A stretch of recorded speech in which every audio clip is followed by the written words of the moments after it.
जो न्यू लोग होते हैं बिजनेस के लिए, वो बिजनेस कैसे स्टार्ट कर सकते हैं। सबसे बड़ी चीज़ ये होती है, जैसे मैं लोअर मिडिल क्लास फैमिली से बिलोंग करता हूँ, लेकिन बिजनेस करने से डर लगता है कहीं लॉस ना हो जाए। मतलब वो फियर है ना सर, वो नहीं जा रहा है। फियर किस चीज़ का? कि फेल हो गए तो क्या होगा, हाँ, राइट? फेल हो गए तो क्या होगा। तो आप में से कोई है जिसने इस फियर को ओवरकम किया हो, जो इनसे रिलेट कर पा रहे हो और वो इनको बताना चाहें? हाँ बताइए, आप माइक ले लीजिए, आप बताइए इनको। बिजनेस करने का जब आइडिया आया तो सबसे पहले मैंने जो उसमें फियर से ओवरकम ये किया कि मैंने खुद किया है। मैंने जब स्टार्ट किया, मैंने 3 साल, अप्रॉक्सीमेटली 3 साल मैंने कोई एम्प्लॉय नहीं रखा। एवरीथिंग बाय मी, खुद मैन्युफैक्चरिंग, खुद डिलीवरी, खुद कस्टमर हैंडल। तो चीज़ें अब सेल्फ कॉन्फिडेंस आया कि हाँ मैं इसको कर सकता हूँ। ठीक है, फिर उसके बाद मैंने फिर एम्प्लॉय रखे। तो फियर का जो क्वेश्चन था इनका कि start with a very small. थोड़ा सा आप अपने बारे में बताइए, आप पहले क्या करते थे? जॉब करते थे? कहाँ करते थे? कितने आपकी कितनी सैलरी थी? और फिर उसके बाद में आपने जब अपना कुछ किया तो क्या किया और कितना इन्वेस्टमेंट से किया? थोड़ा बैकग्राउंड बताइए। मैंने रिटेल में डिप्लोमा किया था। रिटेल में मैंने अपना करियर शॉपर स्टॉप से स्टार्ट किया था।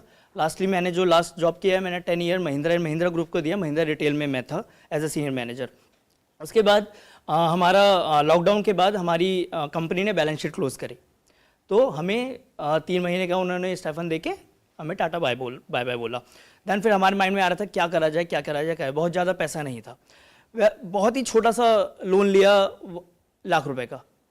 उससे आपका रॉ मटेरियल, मशीनरी वगैरह मैंने परचेज किया। किस चीज़ की? आटा चक्की। आटा चक्की, जी। ओके। तो वो करीब करीब 50,000 के अराउंड आ गया। थोड़ा सा 20-30 हज़ार रुपये का हमने रॉ मटेरियल ले लिया, फिर वहाँ से स्टार्ट कर दिया। सिर्फ और सिर्फ आटे से स्टार्ट किया मैंने। और आटा चक्की ही क्यों? क्योंकि आपका तो ये बैकग्राउंड भी नहीं था, आपका तो बैकग्राउंड कुछ और ही था, रिटेल में और उस सब में जॉब करते थे, तो ये कहाँ से?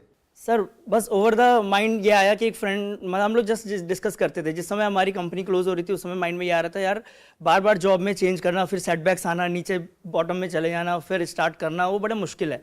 कुछ अपना करते हैं। वो कुछ करते करते करते करते करते ऑल ऑफ अ सडन आया कि कुछ खाने का करते हैं।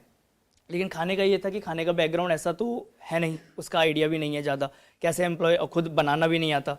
तो जस्ट एक मैं अपने ही घर के लिए आटा लेने गया था, तो मुझे लगा, मैंने देखा वो अच्छा खासा 3-4 बंदे रखे हुए थे, उन्होंने काम करे थे, तो माइंड में एक ऐसी आया कि यार कर सकते। फार्मेसी का भी आइडिया आया था, लेकिन फार्मेसी में लाइसेंस चाहिए, तो इसका किया। फिर इसके बारे में थोड़ा सा स्टडी किया, पूछा, तो लगा कि बहुत ज़्यादा लाइसेंस नहीं चाहिए, इनिशियल FSSAI वगैरह चाहिए होगा, तो हमने वो लिया।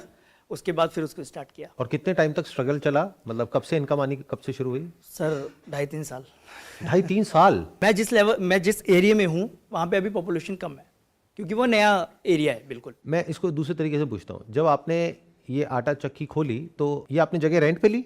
जी, जगह रेंट पे ली। और उसका रेंट कितना था? उस समय पे 7,000। कितने टाइम पहले की बात है ये? 5 साल। 5 साल पहले। 7,000 रुपये रेंट प्लस आपकी जो जॉब थी वो चली गई, वो तो खैर वैसे ही चली गई थी, आपने छोड़ी नहीं, वो चली गई थी। और ऊपर से लोन प्लस ये इन्वेस्टमेंट, तो महीने का कितना पैसा आता था ऑन एन एवरेज जब आपने खोला इसको? और लोगों को पता कैसे लगा? आपने कुछ ऐड करी, कुछ प्रमोशन किया? जी, मैंने फ्लैक्स लगवाए, अपने एरिया में फ्लैक्स लगवाए, उससे लोगों ने पढ़ा, तो मेरे पास कॉल आया। फिर मैंने उन कस्टमर से रिक्वेस्ट किया, जैसे 2-4 कस्टमर बढ़े, तो फिर मैंने उनसे बोला कि मेरे को आपके यहाँ पे कुछ एग्जीबिशन करना है या फिर कुछ थोड़ा सा स्टैंडी वगैरह लगानी है। तो लकीली उस समय पे एक पर्टिकुलर सोसाइटी में एक जादूगर वाला शो था।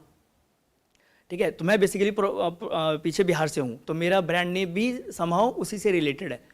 ठीक है, तो उनको मतलब एक वो सेम एरिया का नाम थोड़ा सा प्लस पॉइंट मिला मेरे को। तो वहाँ पे एक जादूगर का शो था, तो वहाँ पे मैंने अपना ब्रांड को प्रमोट किया, उनके फ्लैक्स में अपना ब्रांड वो दे दिया।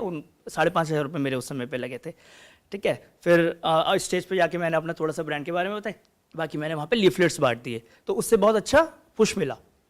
फिर सेम चीज़ और सोसाइटीज़ के साथ भी किया, बहुत छोटे छोटे से अमाउंट से, 4,000 5,000, बहुत ज़्यादा अमाउंट पे नहीं। तो महीने की कितनी सेल हो जाती थी शुरू में? सर पहले महीने में अराउंड 80,000 की सेल हुई थी। 80,000 पहले महीने में। और उसमें मार्जिन कितना? वही 20%। 20%। रेंट निकालने के बाद? रेंट निकालने के बाद 16,000 रुपये आपने कमाना शुरू कर दिया था पहले महीने से? पहले महीने से। विच इज़ नॉट बैड, क्योंकि ₹1,00,000 लगा करके अगर 16,000 रुपये महीने का आप कमा रहे हैं, this is pretty good, right? शुरू में। अभी करंट पोजीशन क्या है, आपको 5 साल हो गए 5 ये साल करते हुए? 5 साल। और अभी आप कितने की सेल कर रहे हैं महीने की? 8 to 10। 8 to 10 लाख, यस, जिसमें मार्जिन है आपका वही 20%। 20%। मतलब नियर अबाउट 1.5 से 2 लाख रुपए महीने का आप बचा लेते हो सारे खर्चे काटने के बाद। जी। और अब तो कुछ लोग भी रख लिए अब तो कुछ लोग भी रख लिए। और एक ही है आपका आउटलेट या मेरा और एक ही multiple आउटलेट है, outlets हैं? एक ही आउटलेट एक ही है, है, एक ही और आउटलेट चाहो तो और खोल सकते हो। खोल सकते हैं जी। सेकेंडली एक क्वेश्चन और मेरा था कि हम हमेशा बिजनेस में एक कस्टमर रिटेंशन प्रोग्राम पे हम लोग हमेशा बात करते हैं, लेकिन एक होता है एम्प्लॉय रिटेंशन। क्योंकि जो मैंने चैलेंज फेस किया एम्प्लॉय रखने के बाद, एम्प्लॉय 2 महीने काम करता था चला जाता था। मेरे को ज़्यादा फर्क पड़ता था, बहुत ज़्यादा फर्क इसलिए नहीं पड़ता था क्योंकि मैंने ग्राउंड लेवल पे काम किया हुआ था। तो अगर एम्प्लॉय गया तो आप उसकी जगह ले लेते थे और आप काम कर लेते जी, मैं थे, कर लेता विच इज़ वेरी गुड। क्योंकि अगर आप एम्प्लॉय पर डिपेंड हो गए तो आपका बिजनेस बंद होने के चांसेस बहुत हो जाते हैं। लेकिन अभी क्वेश्चन ये है कि 4 महीने काम किया एम्प्लॉय ने, 5 महीने काम किया, वो चला गया। क्यों जाता है एम्प्लॉय? सर वही तो क्वेश्चन है मेरा कि ऐसा नहीं, ऑब्वियस है। आप बताओ, आप सब यहाँ पर बहुत सारे लोग जॉब करते होंगे, कितने लोग जॉब करते हैं?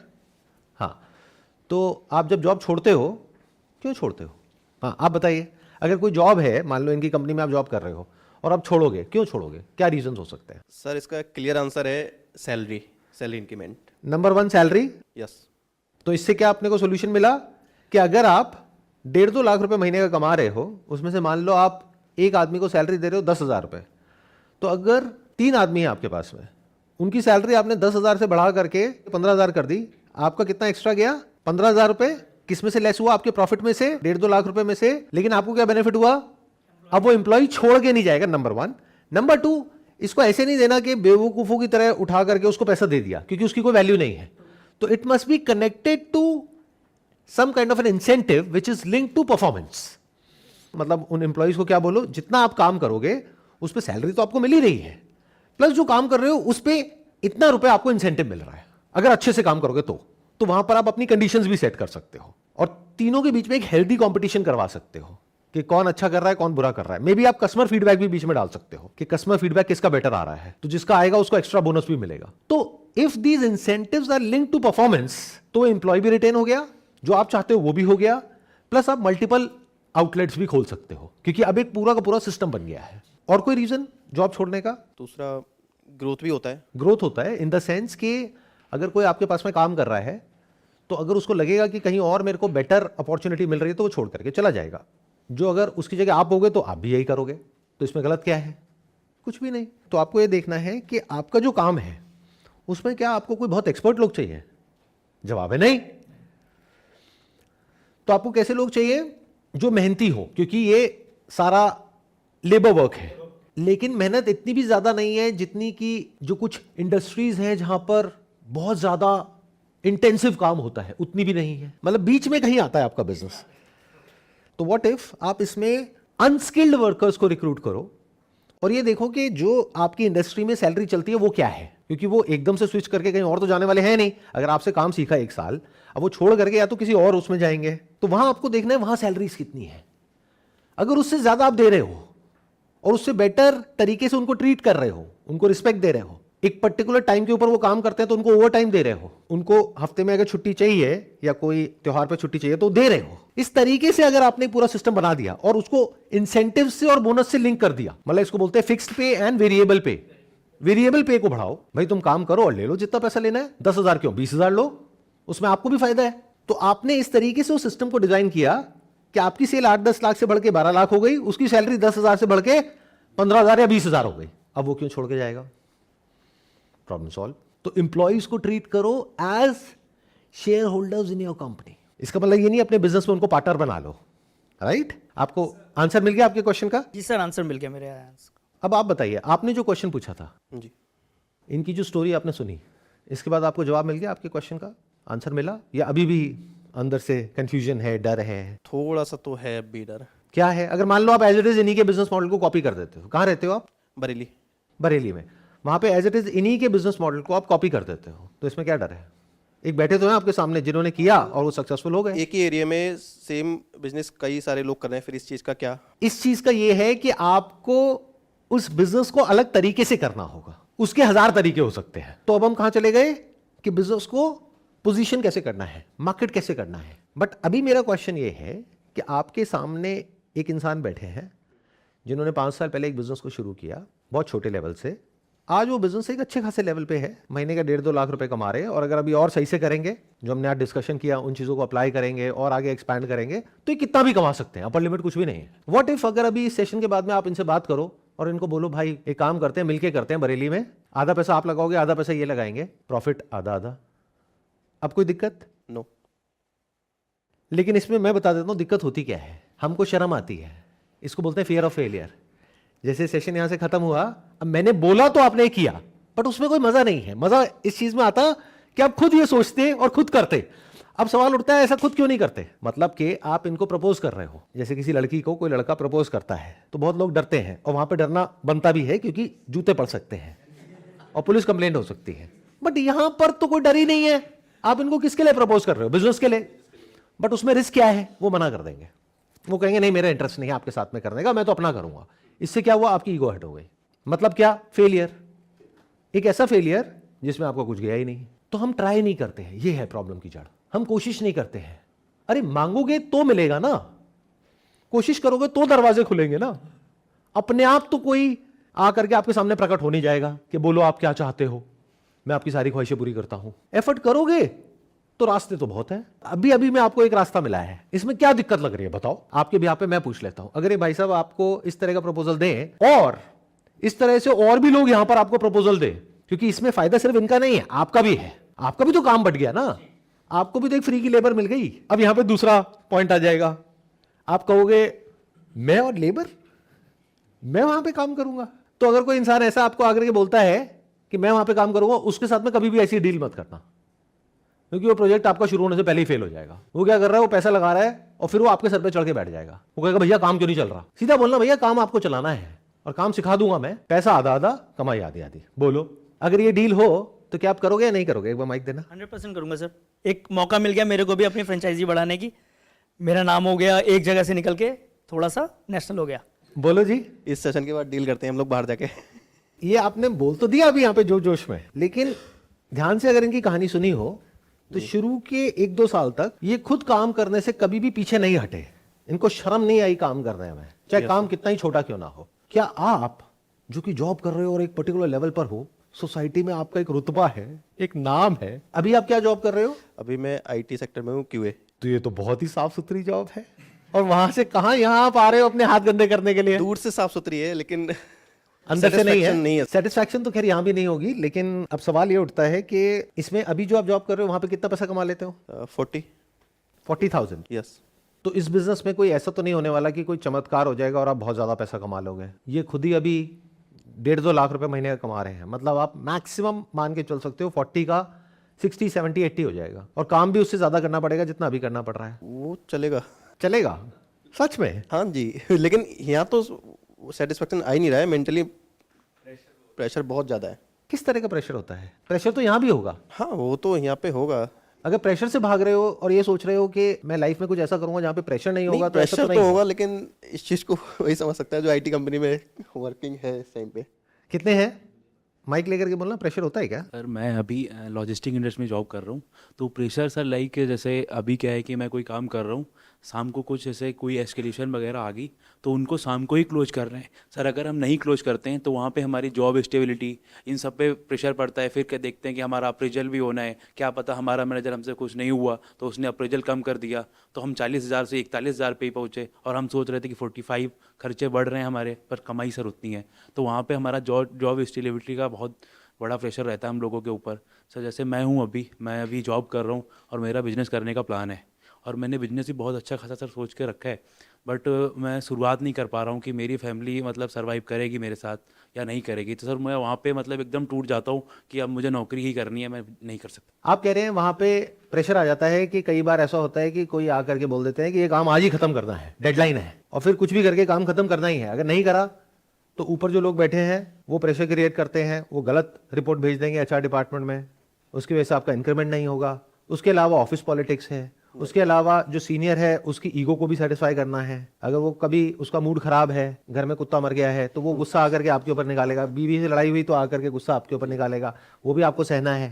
तो ये सब प्रॉब्लम्स आ गई। बट अभी जो आपने प्रॉब्लम बताई वो प्रॉब्लम तो बिजनेस में भी आने वाली है कि मतलब कोई काम आ गया, उसकी वजह से आपको एक्स्ट्रा काम करना पड़ रहा है, तो ये तो बिजनेस में भी होगा। रात को 9 बजे आकर के कस्टमर बैठ जाएगा, उसको क्या कहोगे, मना करोगे? लेकिन सर वहाँ पे मेरे पास ऑप्शन ये रहेगा कि जैसे अभी क्या है, जब मैं खुद ही उसका ऑनर होऊंगा तो मेरे पास कई सारे ऑप्शंस होंगे। अभी जॉब में मैं बंधा हुआ हूँ कि चीज़ों को नहीं कर सकता। जैसे कोई बोल रहा है कि मुझे ये चीज़ गलत मिला है, मुझे इसका रिफंड चाहिए, तो वहाँ पे मैं अपने सीनियर्स पे डिपेंडेंट हूँ, पता नहीं अप्रूवल देंगे नहीं देंगे। बट जहाँ पे मैं ही ऑनर होऊंगा, मैं फटाफट अप्रूवल करके अपने कस्टमर को खुश करके छोड़ दूंगा, केस क्लोज हो जाएगा वहीं पर। तो आपने अभी कहा थोड़ी देर पहले कि आपके माइंड में कोई बिजनेस आइडिया चल रहा है, लेकिन हिम्मत नहीं हो रही वो स्टेप उठाने का, तो वो आइडिया क्या है? सर हमारा है जो ये प्लांट्स आते हैं, जैसे आपने यहाँ पे प्लांट्स लगाया हुआ है, जो हमारे नर्सरी वगैरह के प्लांट्स हैं। तो मैं सोच रहा हूँ कि मैं गांव से बिलोंग करता हूँ, हमारे पास ज़मीनें भी हैं, तो हम अपने वहाँ पे पौधा तैयार करें और मार्केट प्लेस ऑफिसर सबसे बात करें, उसके बाद में पौधा बेचें। फिर ऐसा लगता है कि क्या पता अगर मैं बिजनेस में आ गया, फिर हमारी जो सैलरी आ रही है मंथली 40-50 हज़ार, वो नहीं आई तो फिर फैमिली कैसे सर्वाइव करेगी, या माँ पापा बूढ़े वाड़े हो रहे हैं तो उनको कौन देखेगा। तो ये इन सब चक्कर में सर शुरुआत नहीं कर पा रहा हूँ। तो अभी सर मुझे क्वेश्चन यही है कि मैं कैसे शुरुआत करूँ, किस तरीके से उसमें घुसूँ मैं। क्वेश्चन ये नहीं है, आप लोग गलत क्वेश्चन पूछते हो हमेशा कि मैं किस तरीके से शुरुआत करूं। मेरा क्वेश्चन आपसे ये, शुरुआत करना ही क्यों है? जॉब बढ़िया चल तो रही है, लाइफ चल तो रही है, सिर्फ एक डिससेटिस्फैक्शन है, वो डिससेटिस्फैक्शन तो बिजनेस में भी रहेगी। आपको अगर ये गलतफहमी है कि बिजनेस में सब कुछ अच्छा हो जाएगा, तो ये बकवास है। बिजनेस में हो सकता है प्रॉब्लम इससे ज्यादा होंगी जितनी अभी जॉब में आ रही है, क्योंकि जॉब में एटलीस्ट ये है कि आपको महीने के एंड में पता है कि इतना पैसा आना है, मेरे को उसके हिसाब से अपने खर्चे चलाने हैं। बिजनेस में तो रिस्क लेना पड़ेगा ना। तो एक तरफ से कमाई बंद हो गई, दूसरी तरफ से जो आपने रिस्क लिया वो पैसा भी डूबने का डर, चाहे वो पैसा आपका है चाहे आपने लोन पे लिया, तो डबल एजेड सॉर्ड हो गई ना। तो मेरा सवाल ये है कि अगर एक बार को मान करके चलते हैं, अब मान करके क्या चलना है, पॉसिबिलिटी 99% यही है कि हम यहाँ पे जितनी मर्जी बातें कर लें, करोगे आप जॉब ही, बिजनेस नहीं करोगे, ये रिस्क नहीं लोगे।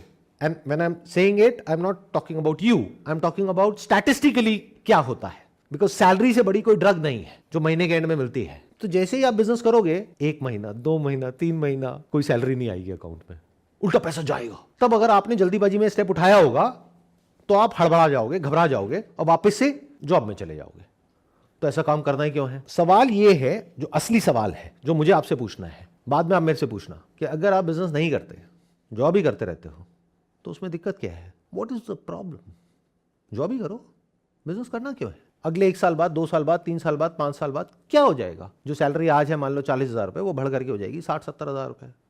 महंगाई बढ़ जाएगी, कोई बात नहीं, खर्चे अपने उसके हिसाब से मैनेज कर लेना, दिक्कत क्या है? लेकिन सर अब हम जैसे हम जॉब कर ही रहे हैं, लेकिन सब इंडस्ट्री में सर एआई आ रहा है। जैसे जो मैं काम कर रहा हूँ, थोड़े दिन बाद वो काम एआई करने लगेगा, मुझे ये पता है। तो सर उसके बाद हम लोगों की कोई वैल्यू नहीं रहेगी। तो मैं सोचता हूँ कि उसके साथ साथ अगर मेरा बिजनेस होगा तो फिर मैं और ज़्यादा ग्रोथ करूँगा आगे, नहीं तो सर मैं वहीं पर स्टॉप हो जाऊँगा फिर। तो आर यू ट्राइंग टू से कि अगर मैंने अभी जॉब नहीं छोड़ी तो मेरे को जॉब से निकाल देंगे, उसके बाद में मुझे नहीं पता कि मेरे को दोबारा जॉब मिलेगी भी या नहीं मिलेगी, तो इट्स अ डू और डाई सिचुएशन। तो अगर तो आप इस जोन में आ गए हो कि अब चाहे कुछ भी हो, मेरे को तो बिजनेस करना ही है, अपना कुछ करना ही है, तब फायदा है आगे कुछ बात करने का। सर मैं उसी कंडीशन पे हूँ कि करना ही है, अब कुछ भी हो जाए, भले ही मेरी फैमिली मेरे से नाराज़ हो जाए या वो एग्री ना हो या वो जो भी करें, बट मुझे अब करना ही करना। फैमिली नाराज क्यों होगी? अगर फैमिली से बात करोगे तो फैमिली से जाकर के पूछो कि भाई मेरे पास में इसका सोल्यूशन नहीं है, आपके पास है तो बताओ। सर फैमिली का बैकग्राउंड, फादर फार्मर है, तो उनको इस दुनिया के बारे में बहुत ज़्यादा पता नहीं है, तो मैं उनसे सलाह ले भी नहीं सकता।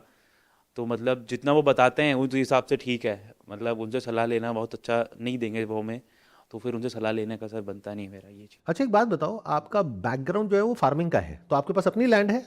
हाँ, कितनी लैंड होगी? 40 बीघे के करीब। 40 बीघे। कहाँ पर है? यूपी हरदोई।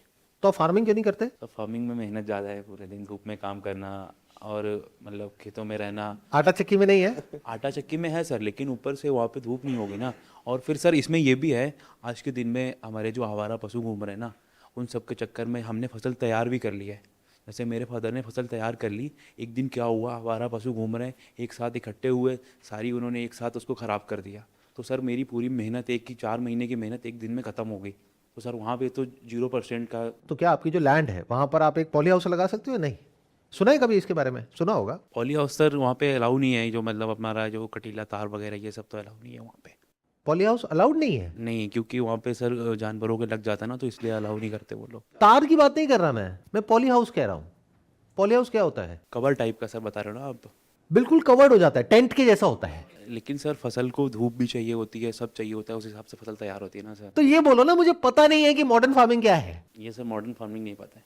तो फार्मिंग तो ऑलरेडी आपकी फैमिली कर ही रही है, बट क्या आज से 50 साल पहले जो फार्मिंग की टेक्नोलॉजी थी, जिस तरीके से फार्मिंग होती थी, क्या आज भी वहीं पर है पूरी दुनिया में?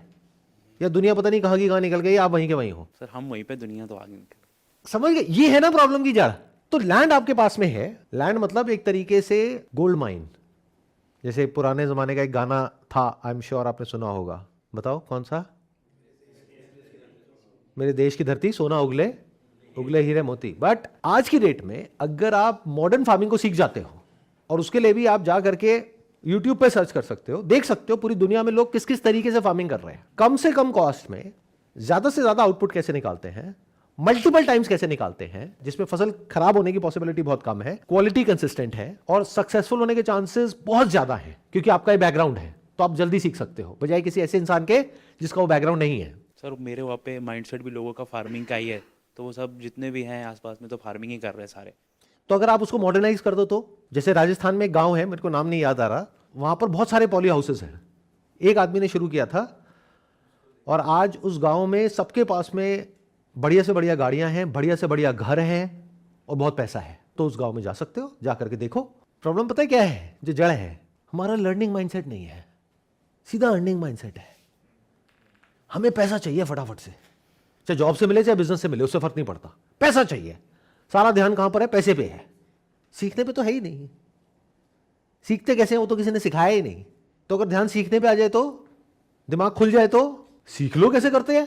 जमीन तो आपके पास में है ही, और इस तरह की फार्मिंग के लिए आपको गवर्नमेंट से सब्सिडी भी मिलती है, इनकम भी टैक्स फ्री है। इससे बढ़िया बिजनेस कौन सा होगा? और अभी मान लो 1 बीघे से आप एक्स अमाउंट ऑफ पैसा जनरेट कर रहे हो, अप्रोक्सीमेटली कितना कर रहे होगे? खर्चा वर्चा काट के एंड में कितना बच जाता है? सर 1 बीघे में 3 महीने में लगभग 40,000 रुपये। 3 महीने में 40,000 रुपए, ये खर्चे वर्चे काट करके है? हाँ क्योंकि आपको काट करके लेबर भी रखनी पड़ेगी ना। हाँ, तो सर लेबर रखने पड़ेंगे तो उसकी कॉस्ट ज़्यादा हो जाएगी, उसमें लागत वागत लगा निकाल के तो 40,000 रुपये बच जाता है। मतलब साल का लाख रुपए पकड़ लो, हाँ 1 लाख रुपये 1 बीघे से। हम्म। तो इसका मतलब आपकी जो साल की कमाई है, अभी आपने कहा आपके पास में 40 बीघा जमीन है, हाँ तो 40 लाख रुपए साल का आप कमा रहे हो ऑलरेडी। लेकिन सर कर नहीं पा रहे ना 40 बीघे एक साथ करने के लिए, उसके लोग चाहिए ना। तो सर घर में मैं 2 ही बंदे हूँ, मैं और पापा, तो वो कर नहीं सकते ना, लोगों को दे रखी है वो करते हैं। और वहां से आपको किराया देते हैं, या हाँ, थोड़ा बस सा बस ये। पैसा देते हैं, या थोड़ी सी फसल देते हैं, बस ये है। तो कुछ जमीन अपने पास में है, कुछ रखी हुई है? हाँ थोड़ा बहुत रखा हुआ है सर अभी। कितना होगा? 10 बीघे पापा कर रहे हैं जो। तो उसमें से अगर आप अपने पापा को कहो कि 5 बीघा मेरे को दे दो, 5 बीघे पे आप करो, 5 बीघे पे मैं करता हूँ अपने तरीके से, कोई दिक्कत? सर वो तो कहेंगे सारी ले लो, लेकिन दिक्कत यहाँ पे है कि हम शुरुआत कैसे करेंगे, वहाँ पे करेंगे क्या, क्योंकि मुझे तो फार्मिंग का इतना ज़्यादा आता भी नहीं है, तो मॉडर्न वो सीखना पड़ेगा सर पहले करने के लिए मुझे। तो आता नहीं है तो सीख लो। सर अभी तक तो मुझे पता ही नहीं था कि मॉडर्न फार्मिंग भी होती है, आप आज से आपने बताया है। आप देख रहे हो प्रॉब्लम की जड़ क्या है? सीखने से डर लग रहा है आपको। और मैंने क्या कहा है अपने अलग अलग सेशंस में, जो सीख रहा है वो जिंदा है, जिसने सीखना बंद किया वो जिंदा लाश है। तो बुरा लगेगा सुनने में, लेकिन आप में से बहुत सारे लोग ज़ॉम्बीज की तरह हैं, जिन्होंने सीखना बंद कर दिया है, अपने आप को अपग्रेड करना बंद कर दिया है। सीखने से डर लगता है। मैं आज इस एज में भी कॉन्स्टेंटली डेली कुछ नया सीख रहा हूं, और डेली रात को अपने आप से पूछता हूं मैंने आज क्या सीखा। अगर कुछ नहीं सीखा तो दिन खराब हो गया। आज से 3 साल पहले मैं पूरी तरीके से, ये जो वर्ड होता है ना बिजनेस, उसमें आउटडेटेड हो गया था। पिछले 3 साल में मैंने अपने आप को कम से कम भी नहीं तो हजारों गुना अपग्रेड कर लिया है। या ये कह लो 3 साल पहले तक जो मेरी अंडरस्टैंडिंग थी बिजनेस की, वो पूरे तरीके से चेंज हो गई है। तो जब मैं सीख सकता हूं, जबकि मुझे जरूरत भी नहीं है सीखने की, कोई पैसे की दिक्कत भी नहीं है, मेरी कोई जॉब भी नहीं जाने वाली, कंपनी के ओनर को जॉब से कौन निकालेगा, प्लस मेरी एज भी आपकी एज से बहुत ज्यादा है, तो मैं सीख सकता हूं, तो आपको सीखने में दिक्कत क्या है? सीख लो, इसमें क्या मुश्किल है? या तो होता ना पहले का जमाना था कि टीवी में एक ही चैनल था, उसमें एक ही प्रोग्राम आता था, वहां पे एक ही तरह की बातें बताते थे, उस तरीके से काम नहीं होता था। आज तो दुनिया पूरी जुड़ गई है आपस में। आप यहीं बैठे बैठे देख सकते हो कि पूरी दुनिया में क्या क्या हो रहा है।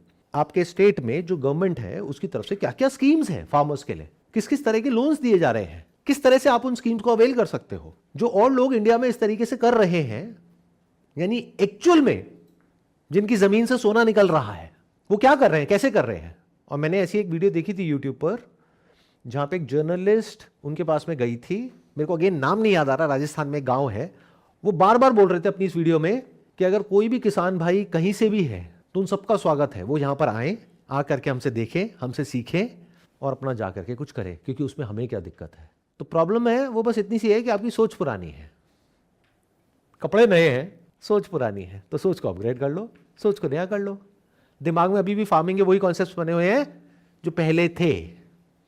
दुनिया कहीं की कहीं निकल चुकी है। तो अभी तक जो भी हमने डिस्कशन किया उससे कुछ बेनिफिट हुआ? सर आप मुझे ये समझ आ रहा है कि मुझे अब सीखना पड़ेगा मॉडर्न फार्मिंग और कुछ आगे बढ़ना पड़ेगा उसको लेके। और ये सोच करके डर लग रहा है या मजा आ रहा है? सर अब तो मज़ा आ रहा है, पहले डर लग रहा था। मुझे ये बताओ, इससे ज्यादा मजा और किस चीज में है कि आप जीरो से एक काम को शुरू करो, नहीं आता उसको करना, उसको सीखो और उसमें एक्सपर्ट हो जाओ। लाइफ का दूसरा मतलब अगर ग्रोथ नहीं है तो और क्या है? पूरे यूनिवर्स में देखो, जो भी जिंदा है वो सब ग्रो कर रहा है। हाँ, जो पत्थर है वो स्टैटिक है, या जो मर गया है वो स्टैटिक है। जो जिंदा है वो तो सब कुछ ग्रो कर रहा है, तो हम क्यों रुक जाते हैं?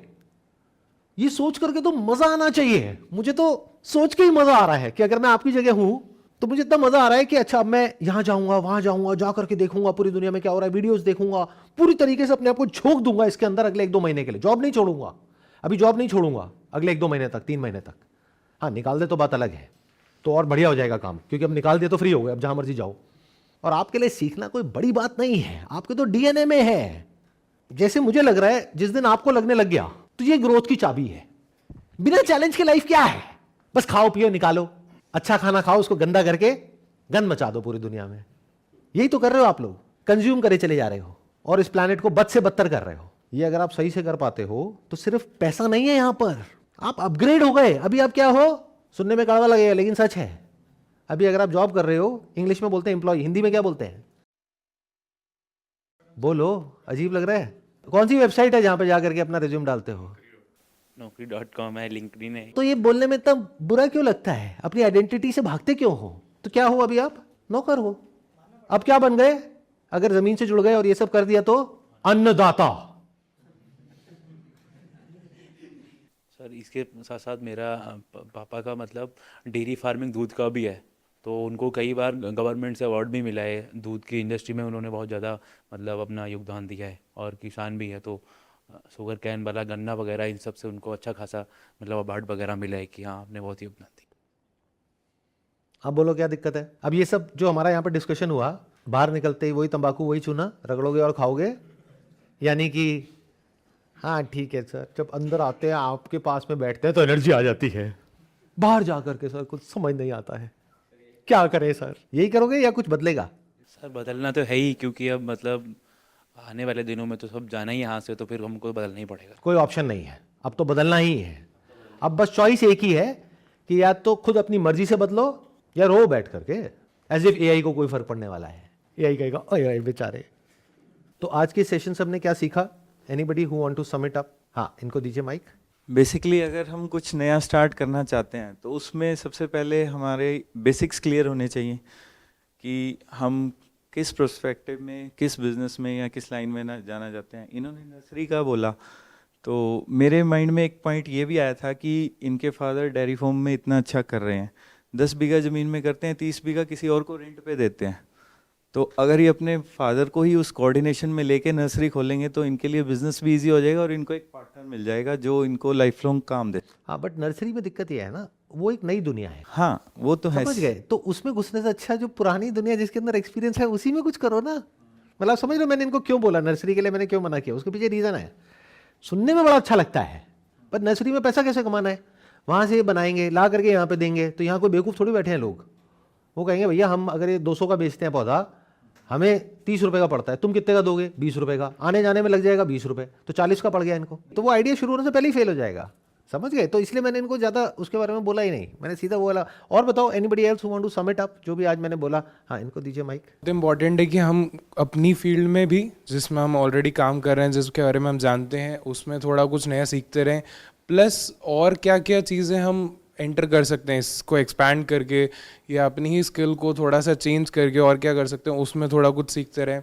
और एक चीज़ मैं बोलना चाहूँगा उन्हीं के पॉइंट पे कि जैसे इन्होंने बताया कि इनके एरिया में अभी तक किसी भी फार्मर में या किसी भी जो मतलब एरिया है उसमें कहीं भी किसी ने मॉडर्न फार्मिंग को अडॉप्ट नहीं किया है।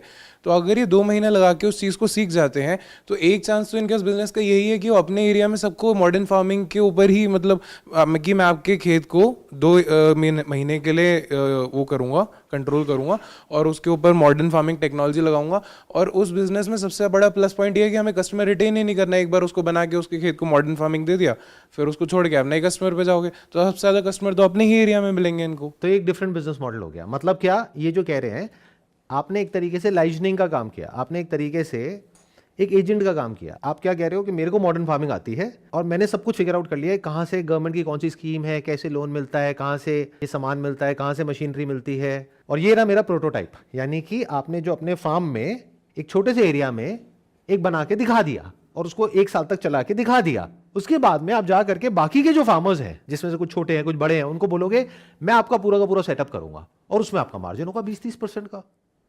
ये भी तो हो सकता है। मान लो उसको सेटअप करने में 10 लाख रुपए लगा, तो उसमें 2 लाख रुपए आपका, क्योंकि जिस कंपनी का वो सामान लगेगा वो कंपनी आपको कमीशन देगी ना। तो ये भी तो हो सकता है। और सर वो जो फार्मर है जिसका वो सेटअप कर रहे हैं, वो भी बंदा सेकंड टाइप से आपको पे देगा कि आप उसको मॉडर्न फार्मिंग में लेके आ रहे हैं, तो वो भी आपको पे आउट देगा। ये भी एक कुछ बिजनेस मॉडल हो सकता है। यानी कि अगर आपको अपनी जमीन पे एक बार कॉन्फिडेंस आ गया, जो अभी नहीं है, जिसकी वजह से आप अपनी जमीन बहुत ही कम रेट में किसी को दे रहे हैं वहां पे फार्मिंग करने के लिए, तो अगर आपको एक बार एक कॉन्फिडेंस आ गया कि यहां से मैं 1 लाख रुपए नहीं 5 लाख रुपए कमा सकता हूं साल का, तो आप क्या कहोगे अगली बार, और जितने भी किसान हैं वहां पर, कि मैं आपको बिना कुछ करे, क्योंकि आपके बच्चे तो बाहर चले गए और आपकी एज हो गई, तो आपकी जमीन पे जो करना है मैं करूंगा। आपने मुझे किराए पे दी अपनी जमीन, आपकी जमीन पे जो करना है जैसे करना है वो मेरी टेंशन है। मैं आपको 50,000 रुपए साल का दूंगा 1 बीघे का। और वहां से अगर आपने फिगर आउट कर लिया है कि कैसे 5 लाख रुपए कमाना है, तो उसमें से हर फार्म पे अगर आपने 5-5 आदमी भी रख दिए 20-20 हजार रुपए के, मान लो लाख रुपए हटा भी दिया, और मान लो कुछ और फैक्टर्स हैं जो बियॉन्ड योर कंट्रोल हैं, जिसकी वजह से अगर कमाई एक इस तरह के फार्म से अगर आपको 1 साल की 2 लाख रुपए भी हुई, तो इस तरह के कितने फार्म्स आपके हो सकते हैं, कितना बड़ा एक बिजनेस बिल्ड हो सकता है। मुझे तो कहीं कोई अपर लिमिट नजर नहीं आ रही है। तो मैं आप लोगों को कहीं से भी ये नहीं बोल रहा कि ये करो या वो मत करो। मैं आप लोगों के साथ में शेयर कर रहा हूँ ऑनेस्टली जो मेरी खुद की थॉट प्रोसेस है, कि अगर आप मेरी फैमिली में हो, मेरे छोटे भाई हो और मेरे पास सलाह मांगने आए हो, तो मैं क्या बोलूँगा? मैं यही बोलूँगा कि भाई डरने की ज़रूरत नहीं है, यही करो, क्योंकि इसमें रिस्क बहुत कम है और अपॉर्चुनिटी बहुत बड़ी है। Wish you all the best.